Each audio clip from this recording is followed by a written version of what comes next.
Welcome to Paddling Adventures Radio. I'm Sean Rowley, and with me is Derek Spesh. Hello. Great weather this week, Derek. It was hot this week. Yeah, it's like summer's already here. I had to walk between buildings at work, and it's like a 20-minute walk, and it's like I was sweating so bad. It's like, this is wrong. Why am I so hot? It's not supposed to be this hot in May. Yeah, no, I'm sitting in there inside all day at work and thinking, oh, okay, that's nice and whatnot. Do my work, go outside, and like, what the? Well, I know, and that's the problem at my work. They keep the air conditioning so low, and so I'm like wearing a jacket or a hoodie at my desk. Okay, I got to go to the other building, so I start walking outside. It's like, okay, strip off the hoodie. Okay, slow down. Derek, okay, HR would like to talk to you today because apparently you showed up at the other building nude. Gotta take my clothes off. Yeah, it was 25 degrees, 26 degrees. Well, in the house, it was, because our thing is upstairs in Fahrenheit, 80. It was reading 80. Oh, wow. That's like, that's too hot. That's too hot for inside the house. Mind you, when the sun goes down in the afternoon, it comes right in our back windows and our screen doors. So. Oh, yeah. Summer is here. Summer is here. Well, technically not until the 22nd of June, but... Summer's here. Yeah, summer weather is here. There's forest fires happening already and everything. So. Oh, somebody showed me a thing. So, forest fires, yes, but I want to, before I forget. So, we're right on the lake at work, and oh my goodness, there's all the midges and all the black cloud, whatever the bugs are that are hatching. Yeah, you're like, you walk, and all of a sudden you're like in a cloud of them, and you got to close your eyes because they're getting in your eyes and nose and ears. And I was walking, and somebody saw me like dodging a cloud of bugs. He go, hey, try this. He stopped. He says, do this. And he said, you walk along, you hit the bugs, look sideways, turn 90 degrees. I just turned away from the mic. So turn your head 90 degrees and walk with your ear going forward. And I said, what? He says, just try it. So I left him. He went the other way. I'm walking along. You see the cloud of bugs in front of me. They're just spinning in the air in front of me. I just turned my head 90 degrees to the side, and I walked right through them. It was not a problem. I don't know why that worked. But now you can't hear out of your left ear. It's packed with bugs. It's crammed with a big wad of bugs. Yeah, it was pretty wild. Oh. So I was up in Temagami for a few days over the weekend. Yes. And so how were the bugs? There was a boatload of them. Yeah. I mean, there was black flies and mosquitoes galore. And they were biting? Or was it still too early? No, they weren't all biting. I mean, I got bites. Yes. But bouncing off my face. Yeah. They aim for your eyeballs, right? Yeah. I don't know how many bugs end up in the eyes. Yeah. You know? And that's it. It's like, it wasn't the fact that they're biting. Mm-hmm. You know, I mean, I got some bug bites, and that doesn't really bother. Your ears, your eyes, and your nose, and or you hear bzz, bzz, bzz, and they're in the beard. Yeah, right. So a giant beard is a giant bug trap. So you get all these bugs in there. You got to give it a fluff, and all these bugs fly out. You know, and they are biting, but I think they're just starting to. Yeah. But the majority of them are just bouncing off you. It's like the first hatch doesn't know better. They don't eat. They don't feed. It's like the second hatch or the third hatch or whatever. I don't know.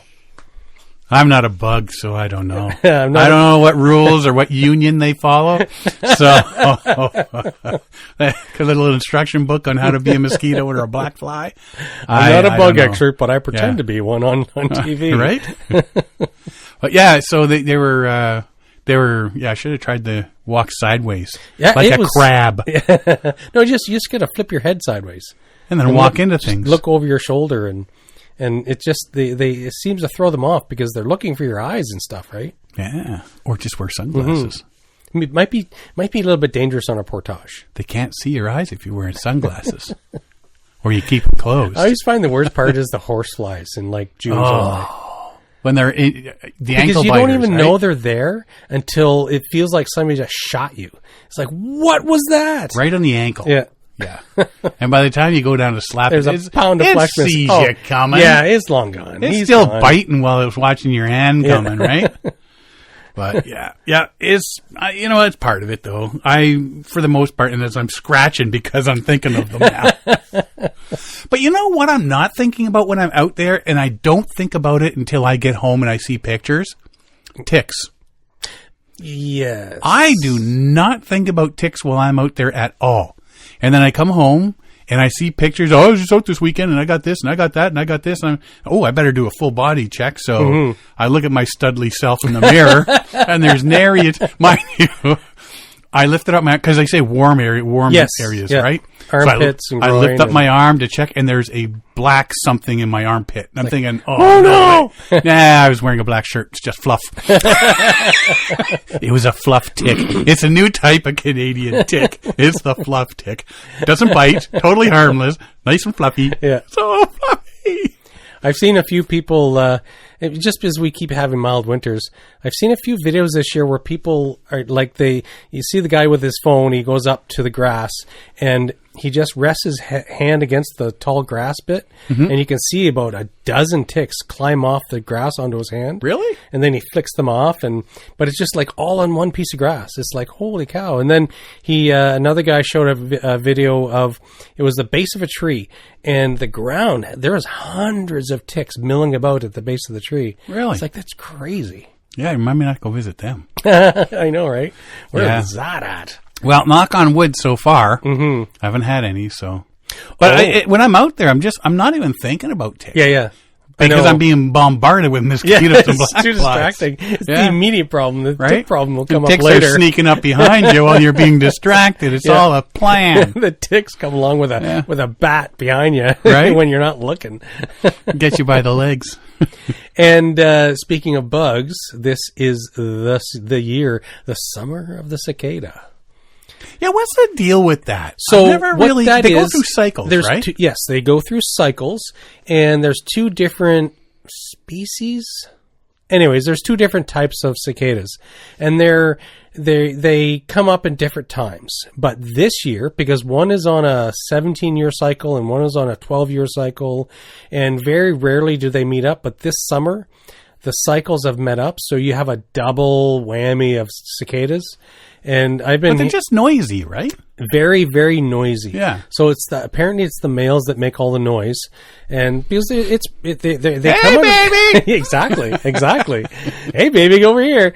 Anyways, I've been hearing news stories and stuff about like there's some cities in the States that they're pulling over the cops or just signaling the cops or calling 911. What's all that noise? What's going on? Are we being attacked? What's happening? It's like, do you guys read newspapers or maybe listen to the news or the radio? Because they've been talking about this for 2 years.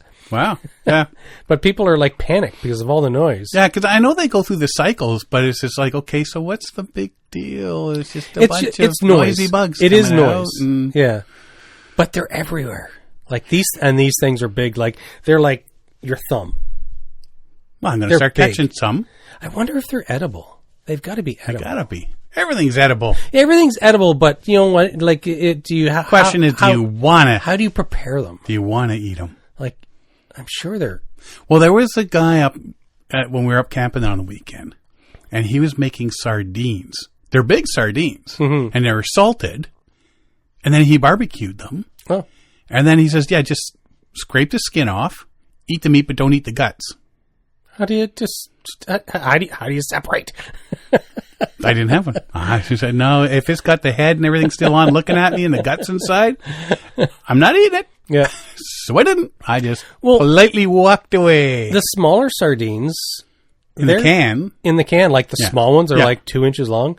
You eat the whole thing. Bones these are guts like, and head like 7 inches long, sort of. Yeah, there's a little bit. They're a little there's bit more big. guts.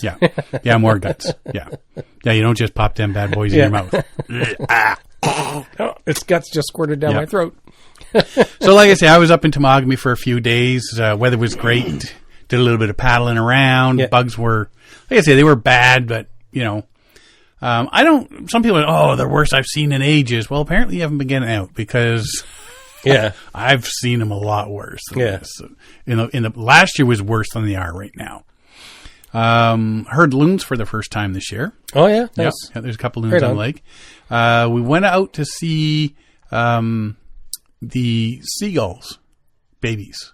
Oh, yeah. Yeah, it's all still just eggs. None of them hatched yet. Yeah. But I mean, you see these. I mean, nobody likes seagulls, but when they're little baby fluffy fuzzy things, there's a couple little kids up there that would have just loved to see it. But got out for some paddling. Did a nice morning paddle the day we left. Nice. It's a bit cloudy with a start. I got a couple of pictures there with the clouds and the rays of the sun trying to come through and stuff like that. So did some black and white stuff while I was up there, photography and whatnot. Did some fishing. Lake trout was a-biting. And I did a bit of a fish fry the one night. And then I actually caught one to bring home, nice size one. As you can attest, yes. I have never made smoked fish before. And I thought, you know what, I'm going to put this fish, nice lake trout, big lake trout, put it on the smoker, and it came out really nice. It was fantastic. It really came out nice. So that'll probably be gone by tomorrow. I can still smell it on my hands. Right? Very yummy.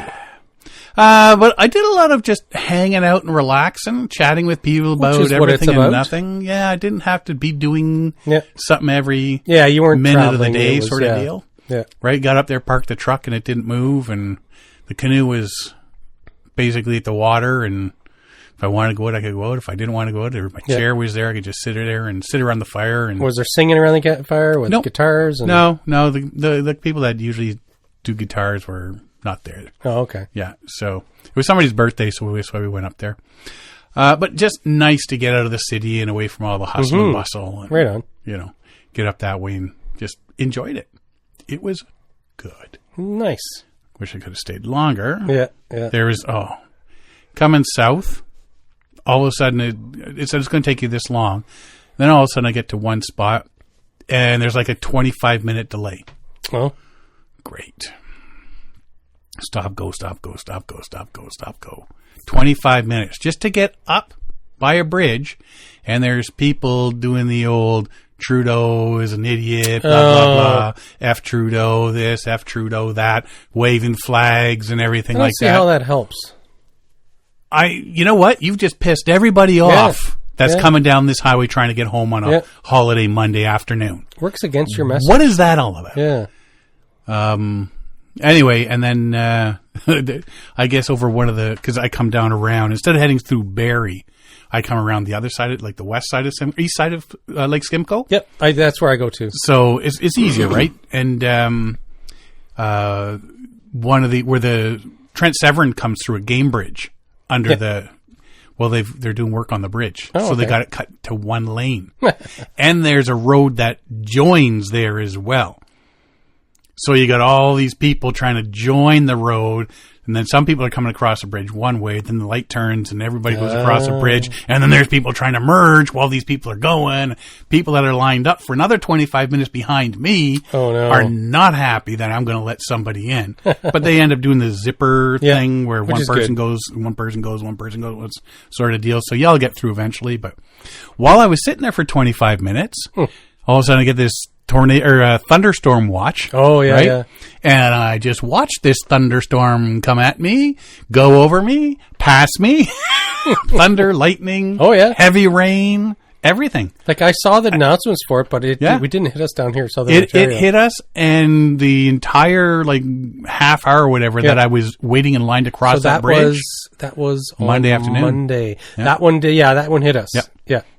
And so I was like moving like 1 foot every 10 minutes sort of thing. And it just came through, did all its thing. And then your car was all that dirt from the back roads that I was on, I was pretty much washed off my truck. But the inside of I was following like a couple of vehicles at one point. On the dirt roads? Yeah. Oh, like it was dust and dirt and like my entire truck's just coated with this thin film of dust. And it's like, I'm thinking maybe I should just take it to one of those auto detailers. Yeah.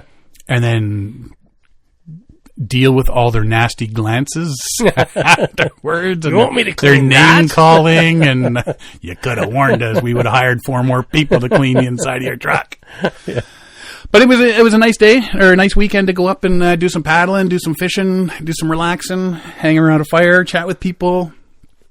And, talk with people that have the same ideas about nature and preserving the forests and all that you do. Yeah. And, it was cool. Nice. Right on. And you hung around and watched the European dog surfing? Yes. Yeah. So yeah, I found out about it afterwards, but I saw some videos on it. That was pretty neat. It was, International Dog Surfing, whatever. It's an organization. They started up during COVID, and it's about dog rescue and trying to send the message to save dogs, don't send them to the pound, and so get out on. with your dog. But yeah, it was Australia in March. A few days ago in Spain, there's an event in Northern California in August. So basically, you teach your dog how to surf. And all of the videos shows all the dogs in little tiny life jackets, life preservers, and some of them are surfing with their humans, and some are surfing by themselves or two dogs at a time. Yeah, I saw this surfboard going by, and there's two dogs on it. You guys lose somebody? Yeah, he sucks at surfing. What I've seen though is you see them the human part of the team is like at the crest of the wave, and he just gives the surfboard a shove, and then the dogs surf down. Off they go. Yeah. And I've seen pictures of dogs, and they know where to go on the board. Yeah, too. yeah, they know backwards, how to weight balance. forwards, right? And that's pretty cool. But yeah, there was one company there, Dingo Natura. They're actually a dog food company that was providing dog rations to abandoned dogs. And the competition that just held in northern Spain try to mentalize people about the need to adopt dogs from shelters, and will provide information to all participants and curious people who come to see the dogs surfing about the steps to take and the form of adoptions. Sponsor Dingo Natura will donate food rations for abandoned dogs. So yeah, it's more about getting out with your dog as opposed to dropping them off at the shelter since COVID's over, right? Yep. So yeah, it's pretty cool. It's pretty neat. It's really neat to see the dogs, and it's amazing to see that the dogs they're able to be taught this specific skill about where to stand, how to stand, they're smart animals. From everything I've seen, the dogs were very much enjoying it. Yeah. If they had opposable thumbs, man, we'd be in trouble. That's all I'm saying. Yeah. Big trouble. Episode 426. We talked about Scott Miller and Scott Duffus doing the Minnesota River. Yeah, they were getting ready for it. Yeah, Scott Miller had done the Mississippi last year, part of that record. He has his current record, doesn't he, for the Mississippi? Yeah, him and his team did the Mississippi River last year, Guinness World Book of Records. So we talked about them doing the Minnesota River and getting the record for that. Because they said, well, there's no record for it, but it's more along the lines of if people see an easy record to break, it's going to get people out there to try it. Yeah. Okay. Yeah. So they did this. We talked about them going to do it and preparing for it and training and all that. Well, they actually just did it. Minnesota River, 63 hours and 5 minutes. He says, we got awfully lucky with the water levels and the weather. And that's what you got to do. And that's why when we do the Brent Run in the spring, all the water levels are high. So you're not bumping and grinding down rocks. Full moon. So when you're going overnight, you got the extra light. And you have to cross your fingers and hope for good weather. Yeah. Because when you did it last time, I set up and held base camp, you guys went up and did the Brent Run. And I remember you saying that you were like at or way ahead of the record on the way up, but then on the way back, you guys hit some headwinds. Oh, no, that we were ahead of the record until we hit big trout. Yeah. And then all of a sudden the winds hit and you could just see our time drop. Yeah. It's like from 7 kilometers an hour to like 1. Yeah. And so it's all about the weather, right? Yeah. And so it's all luck of the draw. Like, was it, people who try to do the record for, Meanest Link and whatever, right? So and those have already started this year. Yes. Right. There's a group out there right now trying to do that. That's so Camille again. Yep. So they have a Winona Jensen 18 racing canoe. They launched that below the dam at Ortonville at 5:27 p.m. Thursday, May 9th. and 317 miles or 510 kilometers sprint to Mendota Bridge in Fort Snelling State Park. They arrived there the morning of May 12th. 63 hours, 5 minutes. Their time averages at just over 5 miles an hour, including the time used to take 2 short sleep breaks and a few 5 and 10 minute stops along the way for food, water, and to change clothes. So they were moving. I gotta think the change clothes parts was like taking warm stuff off or putting warm stuff back on. Maybe it was a comfort thing. Yeah. I know it can make a big difference. Like any time I've been out in inclement weather, it's like a change of clothes, changing into a dry shirt makes a huge difference for me. Yeah. Fast waters, mild temperatures, even tailwind at opportune times help the two set the bar high for anyone who takes the challenge they now set. Their goal is to establish a registry that will allow other paddlers to set records for runs down Minnesota rivers or to match the time others set. Miller was part of the team that made it to the Guinness World Book of Records for paddling the Mississippi in 16 days, 20 hours, 16 minutes in May last year. Duff at 67 was part of the support team for that run. He and Miller have also paddled in long-distance paddling races, including the arduous Missouri River 340, which is a 340-mile canoe race, paddle race. Sport crew followed them along the route and provided pop-up shelters when the two paddlers took stops for sleep, a 4-hour break and a 2-hour break. Now, we did 40 hours, and we just had the 2-hour break.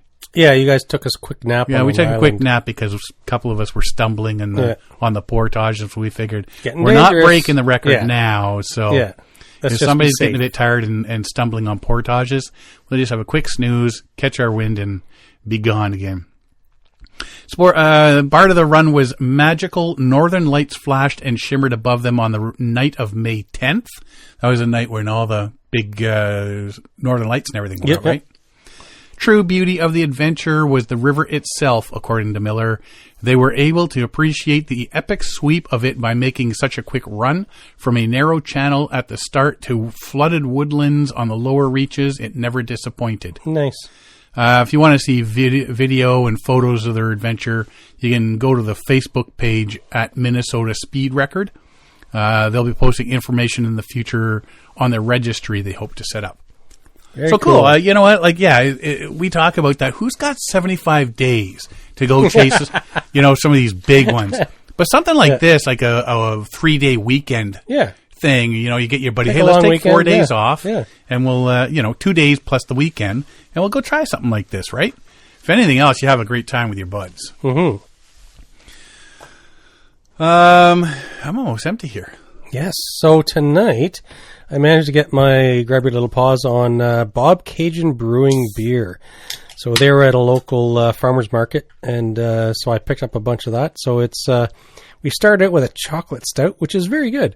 It's it has a little bit of sweetness and chocolatey and stouty and caramelly, very good. And now we're moving on to the Black Rye IPA. Well, it's very dark. Nice shot there, buddy. Kind of like that, eh? Here's a paper towel. It's not one of us, it's the other. Usually it's me that's spilling. Yeah. It's my house. I'm allowed to spill beer. Where's my dog?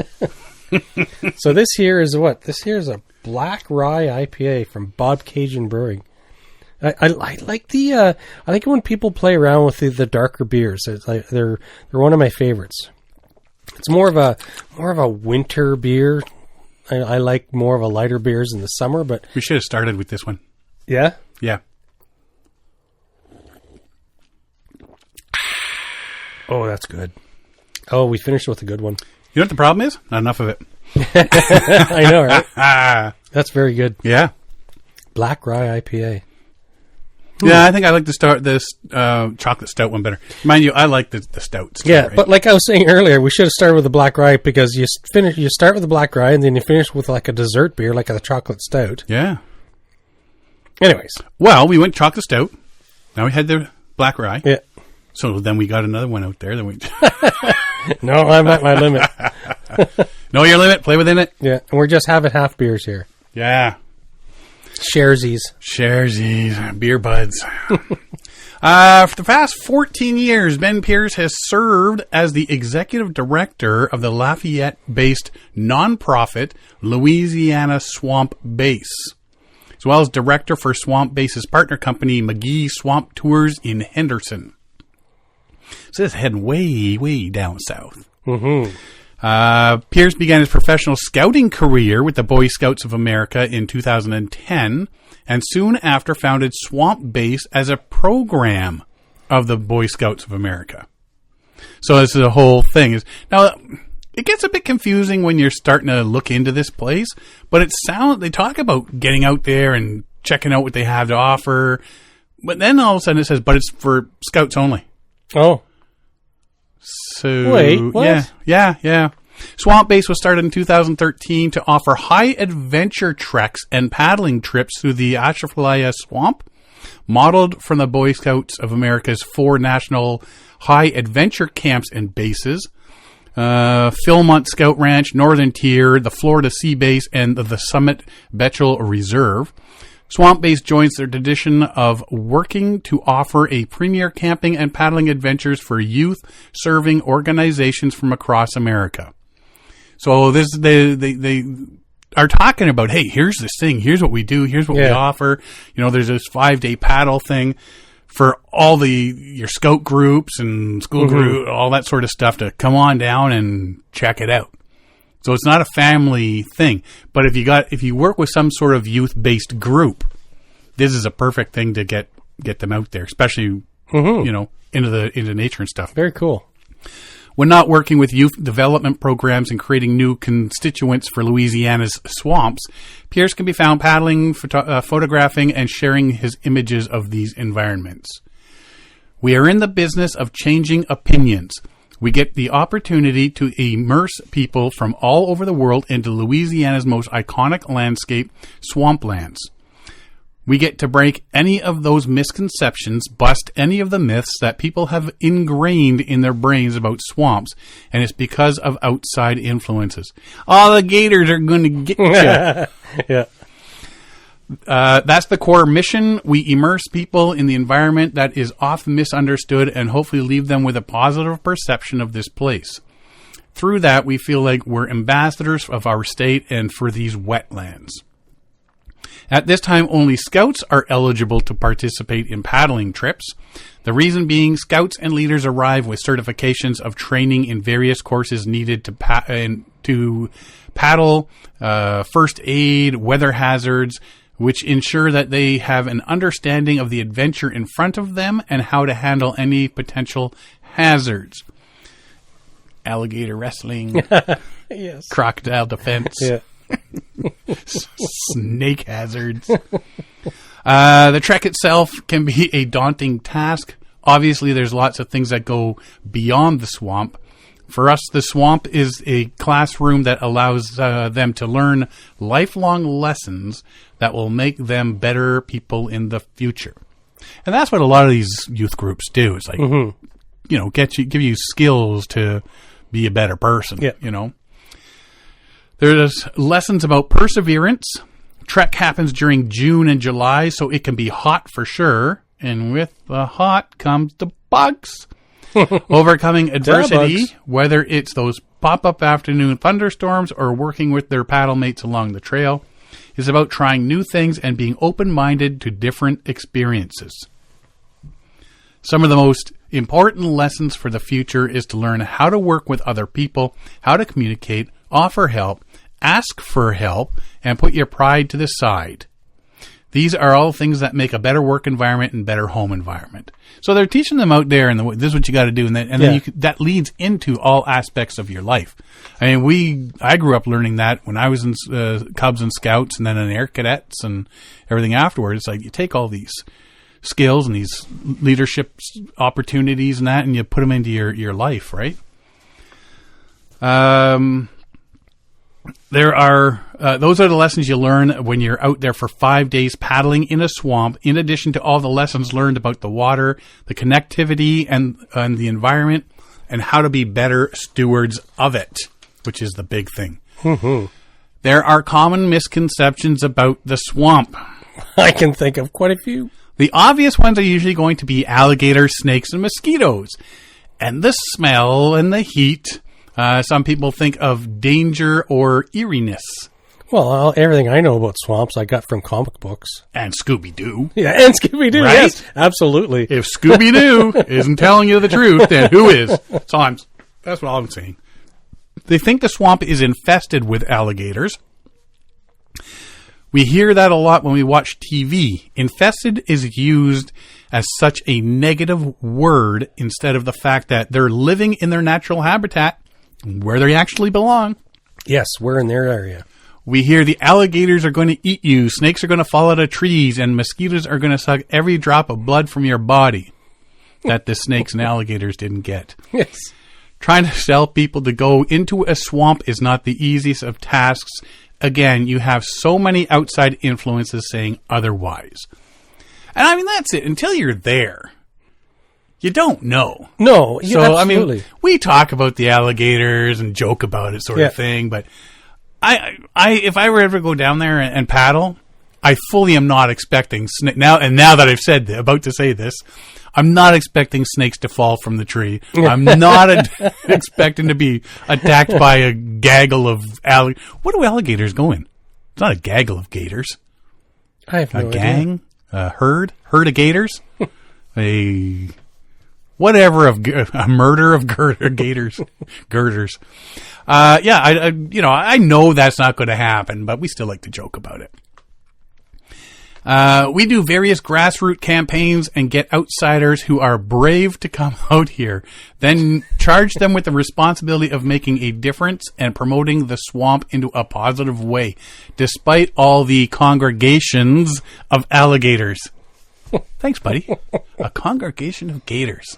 It's a collective noun. Right? One of our key takeaways is to make sure that they understand their responsibility as a participant.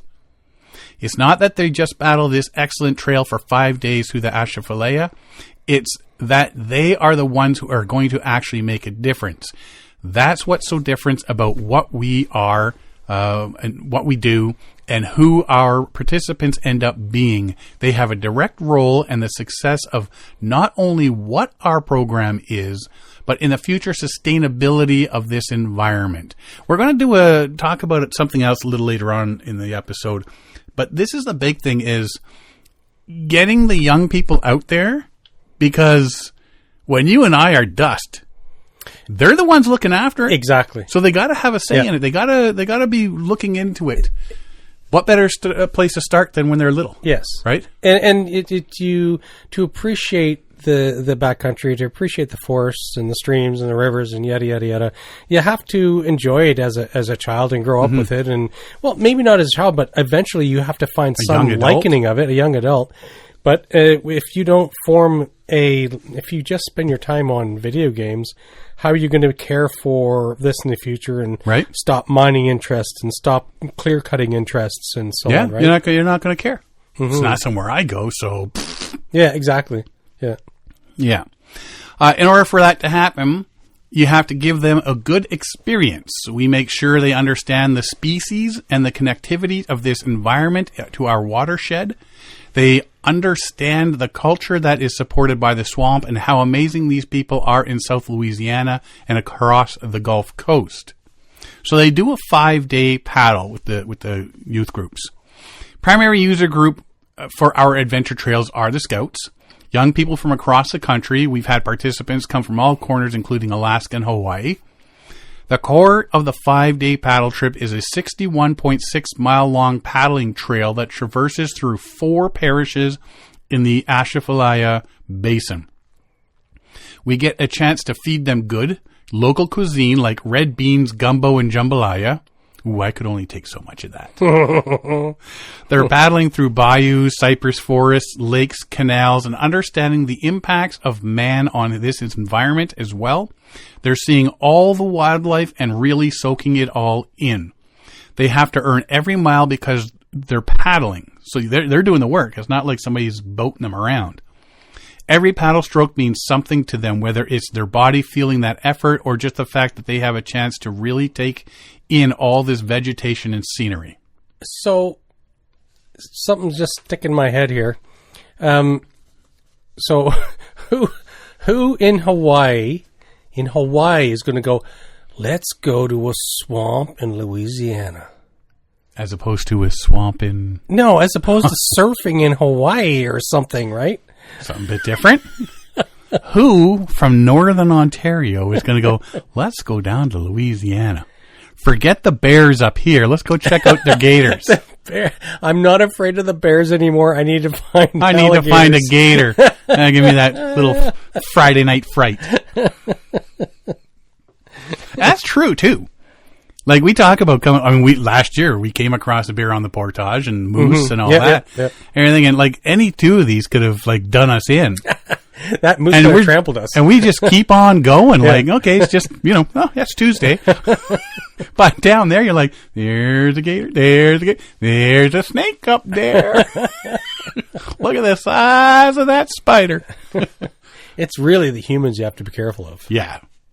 About 10 years ago, we had a group from Indiana. We ran a fishing program, so we had a bunch of jug lines, and we were catching catfish for dinner. A few participants started pulling on the line, is bouncing around, and they think they've caught a big fish. They're pulling and pulling. Finally, they pull up the line real slow, of course. They got an 8-foot alligator attached to the end of the line. They all back up and almost simultaneously grab their phones to film the thing. We cut the alligator and let it go, but it went from this fear thing to this, oh my gosh, I've never been this close to this creature. How cool is this? I have to share this with everybody back home. And that's exactly what it is. Grab the phone. Get the phone. Yeah. Wait, he's got Fred! Get the phone! His mom will never believe us. We said we'd watch him. We said he was eaten by an alligator, but she won't believe us, and then we get it on video. Yeah. Yeah. No, it's cool, though, that they get to share that experience and they get to learn from it and hopefully learn from it and keep it in their brains and move forward with it. Because, every kid that goes there isn't going to, okay, yeah, I did that trip and that's cool. Maybe I'd do it again. And there's others that are going to go, that was so awesome. So again, things stick in my mind. So with the prevalence of phones that take video and trail cameras and all that, if we haven't seen a modern day picture of a Sasquatch, they ain't out there. Or they're aliens that we're visiting and they were seen in the 70s and they took off in their spaceships. Or they've got some sort of photo hazing ability. They're magic. Yes. They got this ability to whenever you take a picture, something happens to your camera. It's just like all the electronics in your car go off when the aliens hover above you before you're abducted. Like vampires can't be seen in a mirror. Right? It's all part of the same sort of thing. There's all these similarities between all these creatures that there's just the visual aspect isn't there. But you get recordings of what people say, that sounds like that's not a bear I hear back there. Well, it doesn't affect their voice. It's only strictly a visual thing. What is it? Can you hear a vampire on a tape? Well, I don't know. You just can't see them in a mirror. I don't know. What about aliens? Can you hear them on a tape? You just can't see them because all your electronics go berserky. They have technology. Aliens have technology. Yeah. Or are aliens just vampire Sasquatches?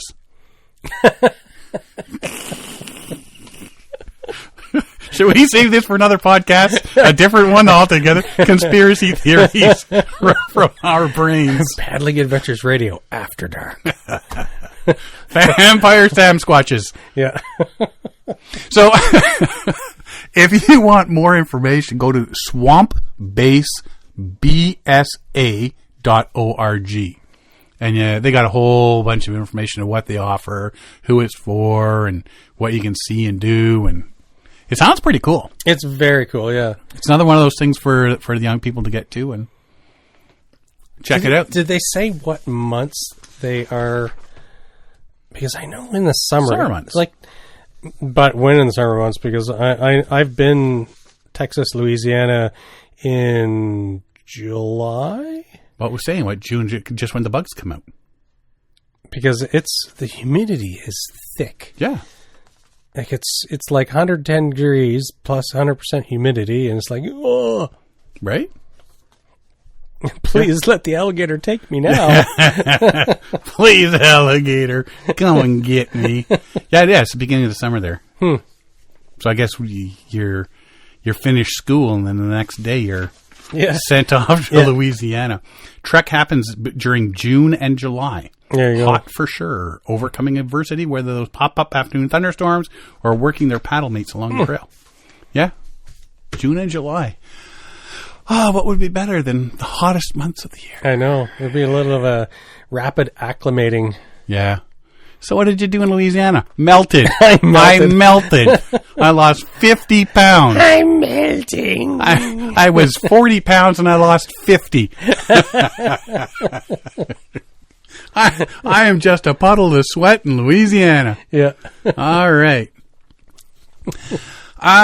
Sort of. What was I saying this was going to be tonight? Sort of a, let's get everybody back to nature sort of thing. With the Minnesota River record, they want to get people out there. So, here's a record. Yeah. This Louisiana Swamp Base. Hey, come on out and paddle with the gators and all that sort of stuff. If this happens, I'm pretty sure it'll get some people out there because, then they don't have the excuse. But the days of peaceful internet-free camping trips in the Boundary Waters may soon be over. Dun, dun, dun. Your kid will be like, I have internet. I'm playing Fortnite in Boundary Waters. Tech companies will soon offer satellite service to ordinary cell phones that would improve coverage and safety in remote areas, including in some of Minnesota's most beautifully remote regions. It also means travelers could be subject to a barrage of calls and texts while trying to escape the hustle and bustle of modern life. And that would simply be by choice. You could turn off your phone and still be disconnected. Service currently extends as far as the Gunflint Trail, where AT&T installed a 200-foot cell tower in 2020, following controversy among those who prefer that the region stay off the grid. Now, there's a couple of cell towers mysteriously disguised as trees in Algonquin Park. I remember that tree looks odd. That's a weird looking tree, but at least they did try and disguise them. It's a cell phone maple. I'm sure of it. AT&T and AST Space Mobile announced an agreement to provide their first space-based broadband network to ordinary cell phones. AST Space Mobile plans to deliver 5 commercial satellites to Cape Canaveral for launch into low Earth orbit as soon as this summer. There are many situations where dead zones outside will become a thing of the past, thanks to the reach of satellite solution providing two-way connectivity. SpaceX T-Mobile launched the first 6 Starlink satellites equipped with direct-to-device service in January. They plan to begin to offer text service this year and expect to expand with other services in 2025. So you're going to have all these low-orbit satellites zipping around. If one of them fails and goes off kilter and just takes out everything out, people are screwed. So I often, and I've read books where that's a theme of the whole book. You lie. I have. You've read books. Hush. But no, like this is something that is it's a serious concern. There's been a few movies about it too. One with George Clooney, but it's like, actually the George Clooney one, that was a nuke that went off that caused everything to go crazy. But anyways, if you have different book, and so there's the concern that all you need is some country to send something up with a bunch of steel balls in it, blow it up in space, and we're not going to space for 1,000 years. Yeah.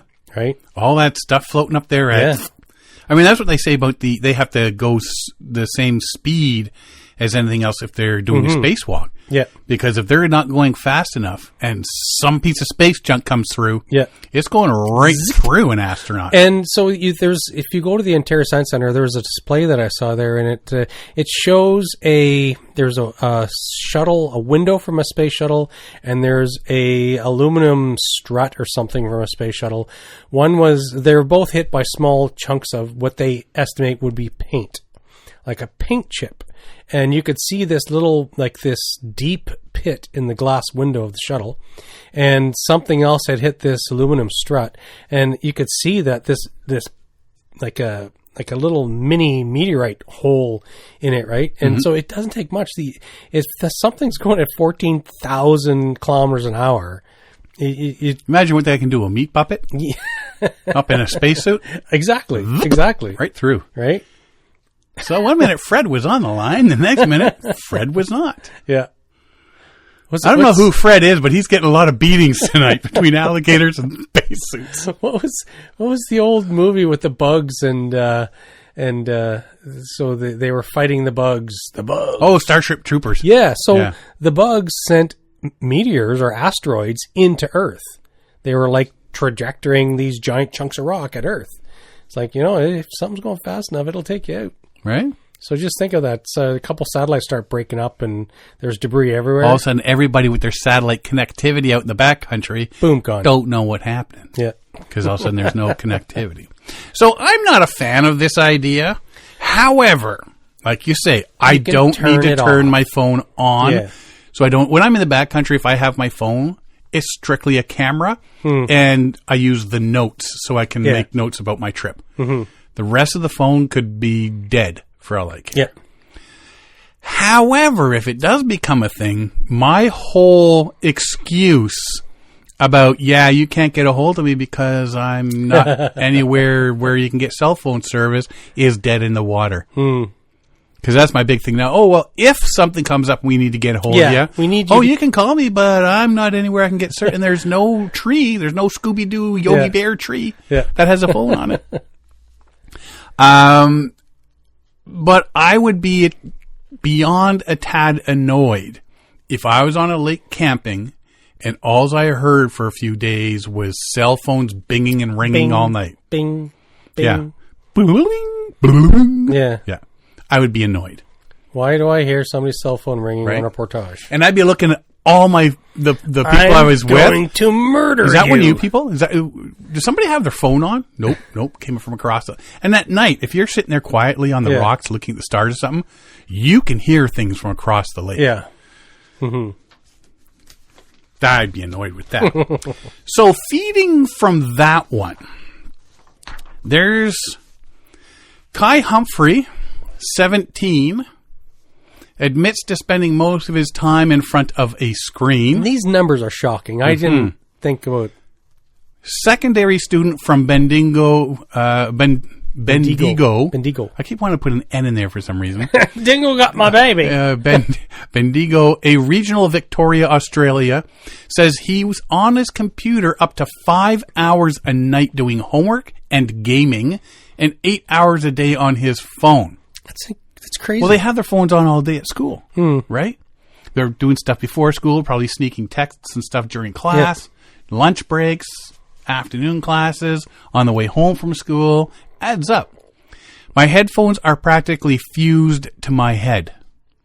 It's this acclamation to technology and disconnection from nature that sparked the idea for a competition by the North Central Catchment Management Authority. That's quite the busy name. NCCMA. To find a couple of Gen Zers to unplug from technology and spend 5 days kayaking and camping along the Bendigo Creek. And in classic selfie style, the trip would be filmed on GoPros by the two chosen Gen Zers with a documentary crew in tow so it can all be shared and liked on YouTube. Look, there's a sky. Yeah. After handing over their phones, the next challenge is the creek itself. Parts of Bendigo Creek are highly urbanized, while other parts run through suburbs, farmland, recreational riverside parks, swampy marsh, and managed national parklands. And down there, they got big animals that everything tries to kill you down there. Big, small, everything. Everything's trying to murder you in Australia. You can't kayak the entire length like you might its northern neighbor, the Murray River. And that was a bit of a surprise for Kai and fellow Gen Z traveler, 21-year-old university student Jesse Manuelian, when they learned how to kayak a few days before the trip. So they just learned how to do that, and they're getting sent out for 5 days. So we'll be hiking a bit. I'm good at hiking. I think kayaking is where I'm going to struggle, but I'm excited, she says. Both have camped before, but Kai says he's actively avoided it ever since. Want to go camping? No. Sure, it'll be fun. No. I reckon there were maybe 1 or 2 camps, and I absolutely despised it, he says. I like the comfort of my room, being into the more suburban street life. Jesse is a self-confessed Candy Crush fanatic from Melbourne. Okay, this is what threw me about this whole article. Because when Candy Crush first came out, I think I got, level like 30. I've never played it. I'm really there. I've never played it. She is currently at level 6,000 on the popular tile matching video game with 16,640 levels. Oh, wow. Level 6,000. And some of those levels just to get to level 30 took me like forever. Like I'm talking weeks. So how much time has she spent on this? I know, right? And she's always has her phone within reach. She also spends a great deal of time online for her nursing and business administration studies, but she jumped at the chance to unplug for 5 days and experience more of the great outdoors than just beachside holidays. I never thought I would do anything like this, and when I saw the opportunity, I had to take it. Only concern for Jesse, who did outdoor education in high school, is encountering wildlife. I'm just afraid about the snakes. Bugs, spiders, and snakes. Yeah, we'll have to tackle that when we get to it. Brad Drust from NCCMA is keen to include more of his untapped generation's voice in local environmental work. As we were saying there with the scouts, and they're in this swamp base. Get the younger people in there because they got to have the voice. The CEO says, as an organization, it has found the voices of young people aren't as loud as they should be, given their stake in the future. There's a saying that we don't inherit the earth, we borrow it from our children. While these Gen Zers aren't exactly children, they've got a big stake in the future of our natural environment. So this is about getting Gen Zers off their devices, he says. That's exactly it. I mean, you're looking at... We went on a canoe trip. My brother, buddy, and son came along. And the son, he was 10 or 11, 12-ish at the time, spent the entire trip in the tent when we weren't outside, like portaging or paddling. And even still, like he didn't get out paddling much because he was sticking in the tent because he was adamant that every animal was out there to get him and everything. Because he sat in the tent playing this game called Big Game Hunter, a video game. And in the video game, the animals attack you. And he was sure that's exactly what it was like in real life. If that's the case, this planet is doomed. Yes, exactly. Right? So this is what he says, getting the Gen Zers off their devices. Good things come from disconnecting, getting into nature, all the well-being benefits that we know about, but also good things for the community more broadly as they then take up a louder voice in the management of our natural environment. Drust is hoping that posting videos of the journey on social media will help build a profile in that Gen Z cohort. Getting them connected to the work that we do and the opportunities, they got to have a voice in the work we do, he says. So the journey, the trip that they did. To begin the journey, Jesse and Kai were welcomed to country by local Jara man Jason Kerr, who shared with them the significance of the creek and surrounding landscape to the Jajawarung people. A traditional smoking ceremony cleansed any bad spirits, the smoldering native leaves clearing the way ahead for the adventurers and also connected them to their new surroundings. Along the way, they tested the water quality, planted trees with primary school students at Huntley just north of Bendigo, where the creek starts to revert to a more natural state, and learned about bush tucker and bush medicine as a significant cultural heritage site by one of the area's traditional owners. They were attacked by bugs, slipped in mud along the creek edges. It rained the last 2 days.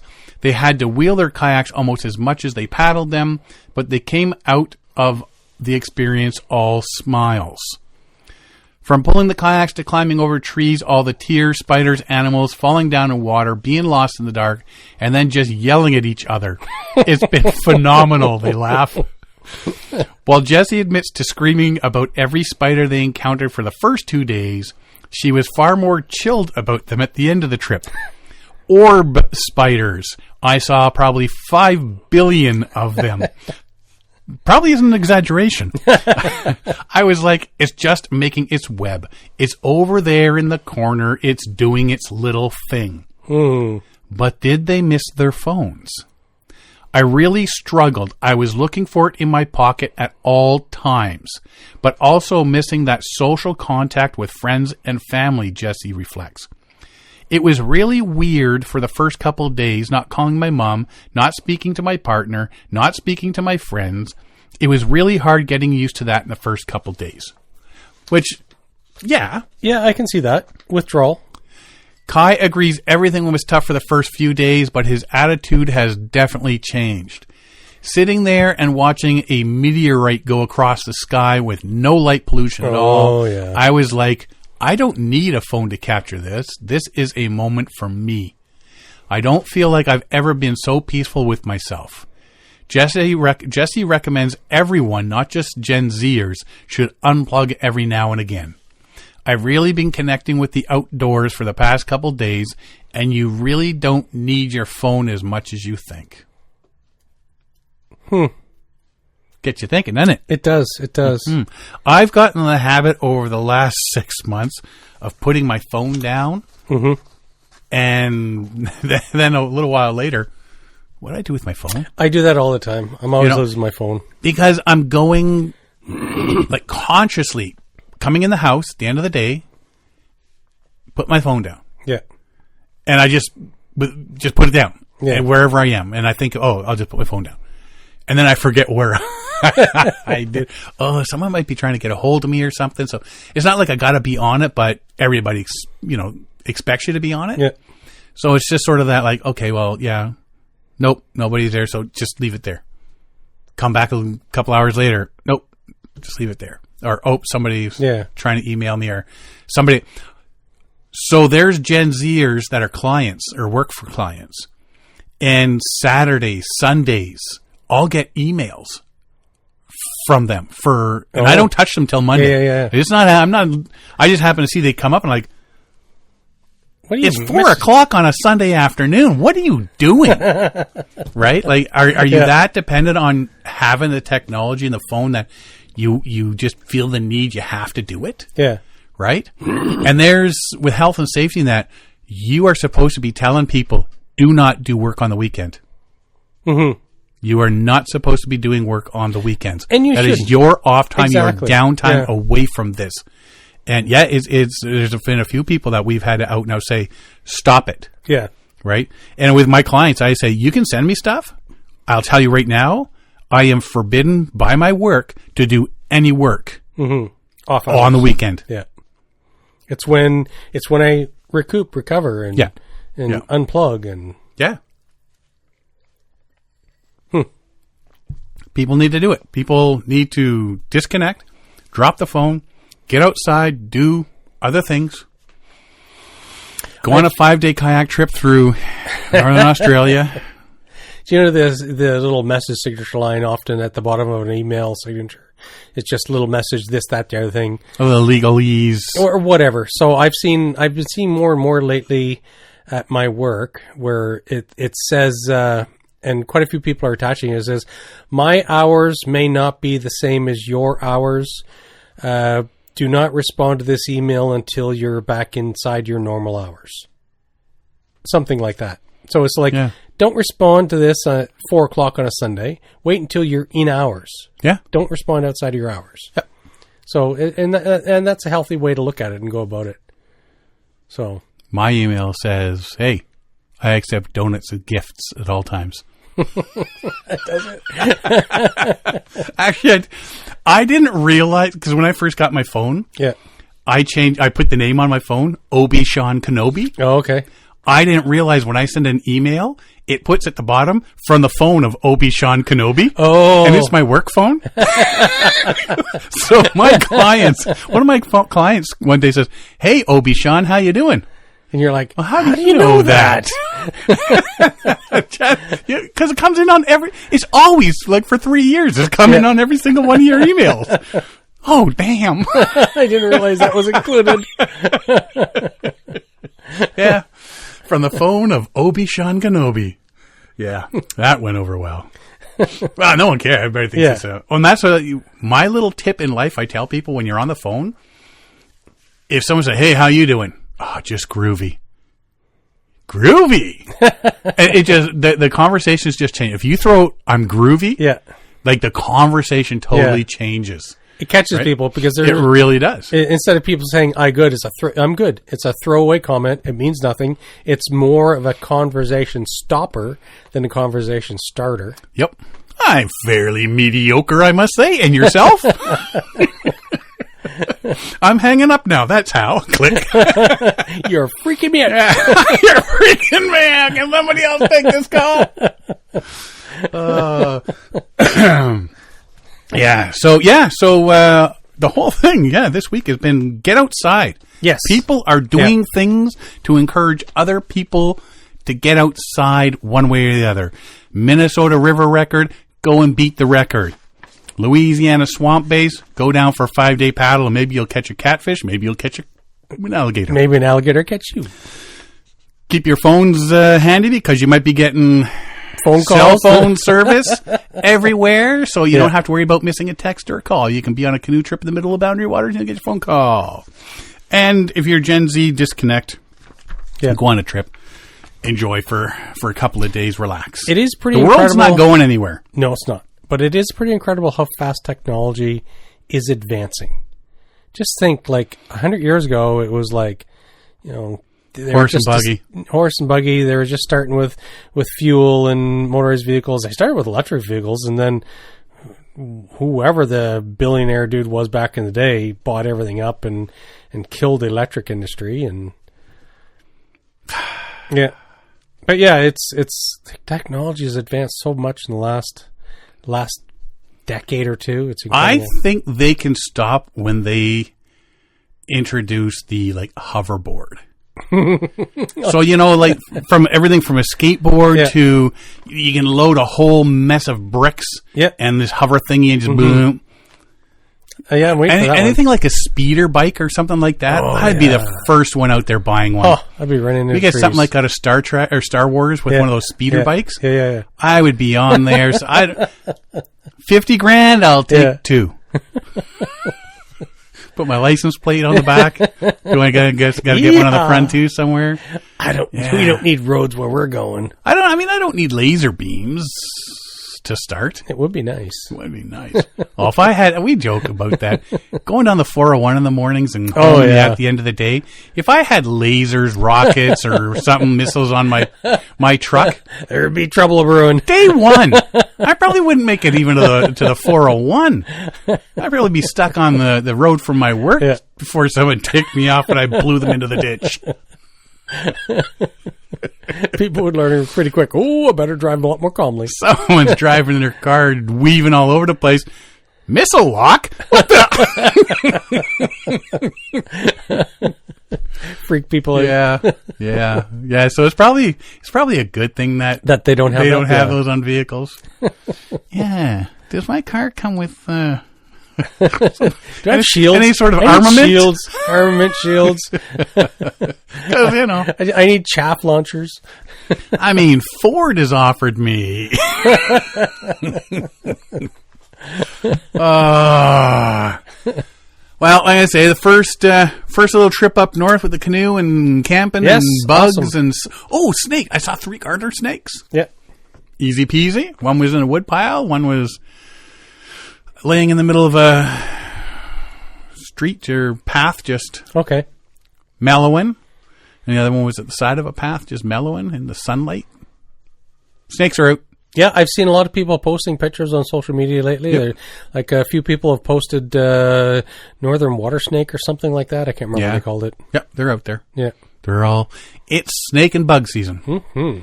Bears are out, and it's the deers ticks. I think the ticks are more common and more dangerous than a bear. Yeah, I haven't seen any though. Ticks or bears? This year, both. Last year, ticks. All right. Anything else? Nothing from Nothing? me. Nada? Zip? Zero? Zippo.